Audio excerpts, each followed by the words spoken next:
आज अगर हम 21वीं सदी की बात करें तो साइबर क्राइम एक मेजर थ्रेट है और इसे काउंटर करने के लिए भी बहुत सारे सिक्योरिटी सिस्टम बनाए गए हैं। पर कई बार कुछ हैकर्स इतने शातिर होते हैं कि दुनिया के सबसे ज्यादा साइबर सिक्योरिटी सिस्टम को भी हैक कर लेते हैं, कुछ पैसे के लिए तो कुछ सिर्फ फन एंड प्रॉफिट के लिए। आज के वीडियो में हम दुनिया के ऐसे 10 हैकर्स के बारे में जानेंगे जिन्होंने दुनिया का सबसे ज्यादा साइबर सिक्योर स्पेस को भी मजाक बना दिया था। Number 10 is Astra. फ्रांस की Dassault aviation company fighter planes और बहुत सारी वेपन्स भी बनाता है और इससे फ्रांस के लिए एक बहुत बड़ा रेवेन्यू भी जनरेट होता है। अपनी प्रॉफिट का एक बहुत बड़ा हिस्सा डसॉल्ट रिसर्च एंड डेवलपमेंट में खर्च करता है ताकि एडवांस वेपन बनाने के बाद दूसरे देशों को ज्यादा दाम पे बेच सके। पर 2007 में Brazil, France, German, Italy, south Africa समेत कई देशों की कुल 250 लोगों को डसॉल्ट की 2002 से लेकर 2007 तक की पूरी रिसर्च डाटा ऑनलाइन बेच दिया जाता है। 5 साल तक चली इस हैकिंग की वजह से डसॉल्ट को पूरे $360 मिलियन का नुकसान हुआ। एक बहुत बड़ी इन्वेस्टिगेशन के बाद 2008 में फ्रांस अथॉरिटी ने क्राइम के लिए एक 58 ईयर ओल्ड ग्रीक आदमी को अरेस्ट करते हैं जो खुद का नाम बताता है एस्ट्रा। पर कोई प्रूफ एस्टेब्लिश नहीं हो पाने की वजह से उस वक्त फ्रांस गवर्नमेंट उसके खिलाफ कोई कार्रवाई नहीं कर पाया। Number 9 Jonathan James. The cuckoo's egg नाम का एक किताब 1989 में अमेरिका में पब्लिश होता है। इस थ्रिलर नोवेल से इंस्पायर होकर एक 14 साल का बच्चा कोडिंग और हैकिंग सीखना शुरू कर देता है। न्यूयॉर्क टाइम के हिसाब से वो सिर्फ हैकिंग की प्रैक्टिस करने के लिए 1999 तक कई कंपनियों के डाटाबेस को हैक कर लेता है। पर अमेरिका की सारी सिक्योरिटी सर्विसेज की ध्यान उस पर तब आया जब वो सिर्फ 15 साल की उम्र में ही United State department of defense की कंप्यूटर को हैक कर दिया, जिसके वजह से यूएस डिफेंस डिपार्टमेंट की एम्प्लॉयज की पर्सनल डाटा, यूजर नेम और पासवर्ड जैसे सेंसिटिव इंफॉर्मेशन के सिक्योरिटी भी कॉम्प्रोमाइज हो गया। 1999 में जोनाथन जेम्स नासा की सिक्योरिटी सिस्टम को भी हैक कर लिया और इसके वजह से सन 2000 में उसे अरेस्ट कर लिया गया। 6 मंथ की हाउस अरेस्ट में रखा गया और रिक्रिएशनल कंप्यूटर यूज से भी उसे बैन कर दिया गया। 2007 में एक डिपार्टमेंटल स्टोर में हैकिंग होते ही जोनाथन जेम्स को सस्पेक्ट मान लिया गया, पर लैक ऑफ एविडेंस की वजह से उसे छोड़ना पड़ा। 2008 में जेम्स खुद को गोली मार के सुसाइड कर लेता है। Number 8 Kevin Poulsen. 1983 में एक 17 साल का लड़का केविन पॉल्सन पेंटागन की कंप्यूटर नेटवर्क ARPANET को हैक कर लेता है और तुरंत ही पकड़ा जाता है, पर माइनर होने की वजह से उसे सजा नहीं दिया जा सकता था। पर केविन अपने हरकतों से बाज नहीं आता है और 1988 में फिलीपीन की प्रेसिडेंट फर्डिनांड मार्कोस की कंप्यूटर को हैक करके सारे सेंसिटिव इंफॉर्मेशन को खुद के ही वेबसाइट में लीक कर देता है। जब पुलिस और इंटरपोल को इस बारे में पता चलता है और वो पोल्सन को अरेस्ट करने जाते हैं तो पोल्सन उन्हें चकमा देकर फरार हो जाता है और कुछ साल तक अंडरग्राउंड रहता है। 1990 में फिर से वो एक रेडियो कंटेस्ट को हैक करके एक ब्रांड न्यू पोर्ट से एक वैकेशन और $20,000 की इनाम राशि जीत जाता है। पर इस बार पॉल्सन जल्दी अरेस्ट हो जाता है और 3 साल तक कंप्यूटर यूज करने के लिए उस पर पाबंदी लग जाता है। आज के वक्त पॉल्सन एक रिनाउंड जर्नलिस्ट है और साथ ही साथ एक व्हाइट हैट हैकर है जो कि साइबर सिक्योरिटी के फील्ड में काम करता है। Number 7 Johnson James Ancheta. James Ancheta अपना यूनिक हैकिंग स्किल के लिए जाना जाता है और उसे क्रेडिट कार्ड हैक करके पैसा निकालना या फिर सर्वर क्रैश करने में कोई दिलचस्पी नहीं था। वो बॉट्स यानी सॉफ्टवेयर बेस्ड रोबोट बनाकर सिस्टम को इन्फेक्ट कर लेता था। 2005 में बॉटनेट की इस्तेमाल करके वो एक साथ 4 लाख कंप्यूटर के डाटा को एक्सेस कर रहा था और इसी वजह से उसे 57 मंथ की जेल की सजा सुनाया गया। ये पहली बार था जब किसी हैकर को बॉटनेट की इस्तेमाल के लिए जेल हुआ था। Number 6 Matthew Viven and Richard price.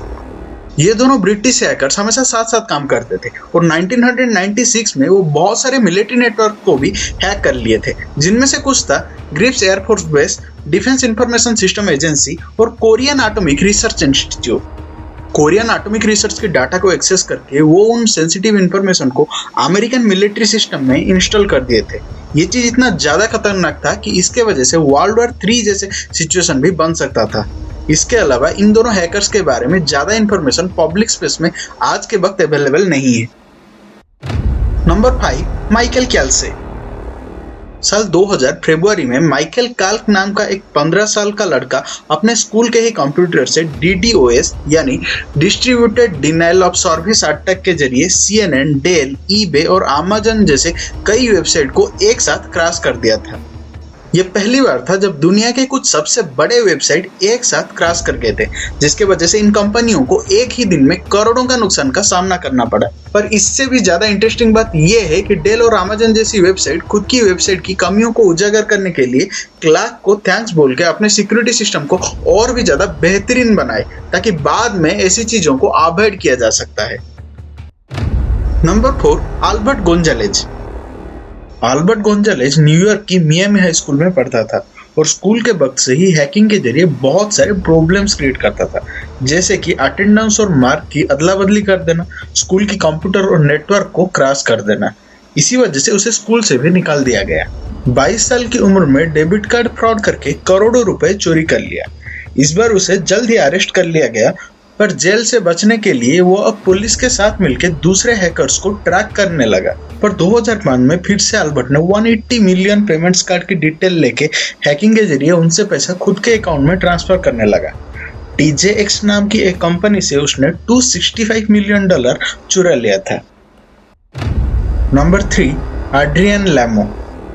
Adrian Lamo, जिसे होमलेस हैकर के नाम से भी जाना जाता था, क्योंकि उसका कोई भी परमानेंट एड्रेस नहीं था और एक बैग में लैपटॉप और कुछ एसेसरीज लेकर वो न्यूयॉर्क के शहर में ही घूमता रहता था। वो किसी भी सिस्टम या फेमस पर्सनालिटी को हैक करने के बाद सबसे पहले विक्टिम को और फिर प्रेस को भी इस बारे में खुद ही बता देता था। 2002 में न्यूयॉर्क टाइम्स को हैक करके लैमो न्यूयॉर्क टाइम्स के डाटाबेस में खुद का ही नाम एक हाई प्रोफाइल पब्लिक फिगर के लिस्ट में ऐड कर दिया था। 14 मार्च 2018 में रहस्यमयी तरीके से एड्रियन लैमो की डेथ हो जाता है और ये केस आज तक सॉल्व नहीं हो पाया है। Number 2 is anonymous. Anonymous hackers की एक ग्रुप है जिसकी शुरुआत 2003 में हुआ था। ये ग्रुप खुद को सोशल जस्टिस के लिए काम करने वाला एक सीक्रेट ऑर्गेनाइजेशन बताता है। 2008 में चर्च ऑफ साइंटियोलॉजी के वेबसाइट को इस ग्रुप ने हैक कर लिया था। यह ग्रुप जनरली अलग अलग देश की सरकारों को अलग अलग वक्त में टारगेट करता रहता है। ग्रुप से जुड़े सारे लोगों की एक कॉमन सिंबल है और वो है फाउस्ट मास्क। इस ग्रुप के बारे में ज्यादातर देश की सिक्योरिटी एजेंसी के पास लगभग ना के बराबर इंफॉर्मेशन है। अमेरिकन सिक्योरिटी सर्विस FBI इस ग्रुप के कुछ मेंबर्स को पकड़ लिया था, पर सबसे इंटरेस्टिंग बात यह है कि इस ग्रुप की मेंबर्स को भी एक दूसरे के बारे में नहीं पता होता है। आज के वक्त भी ये ग्रुप कई देशों में एक्टिव है और इस ग्रुप को पूरी तरह साफ करना इसीलिए भी पॉसिबल नहीं है क्योंकि किसी को भी नहीं पता कौन सी देश से ये ग्रुप ऑपरेट करते हैं। Number 1 is Kevin Mitnick. Kevin को पूरे दुनिया के सबसे तेज और शातिर हैकर माना जाता है। 1981 में केविन हैकिंग के जरिए पैसिफिक बेल की कंप्यूटर मैनुअल्स को चुरा लेता है। 1982 में Kevin north America defence command Nord की सर्विस हैक कर लेता है और 1983 में इसके ऊपर एक मूवी भी बनता है जिसका नाम है वॉर गेम। इसके बाद वो एक famous computer manufacturing company DEC के सर्वर को भी हैक कर लेता है, पर इस बार वो पकड़ा जाता है और जेल भी जाता है। जेल से कंडीशनल रिलीज के कुछ दिन बाद ही केविन फिर से पैसिफिक बेल की वॉइसमेल को हैक कर लेता है। उसने कभी किसी सिस्टम को हैक करने के बाद उस डाटा का मिसयूज नहीं किया और उसके हिसाब से वो सिर्फ ये प्रूव करने के लिए हैक करता था कि सिस्टम कितना कमजोर है। बाद में केविन एक व्हाइट हैट हैकर बन गया और आज के वक्त यूनाइटेड स्टेट्स की एजेंसी को साइबर सिक्योरिटी में मदद करता है और इसके अलावा उसका खुद का साइबर सिक्योरिटी कंपनी भी है और आज के वक्त वो एक सेलिब्रिटी की जिंदगी जीता है। वीडियो पसंद आया तो वीडियो को लाइक और चैनल को सब्सक्राइब कर देना। जल्दी मिलते हैं ऐसे ही किसी इंटरेस्टिंग वीडियो के साथ। टिल देन, मैं अविनाश साइनिंग ऑफ।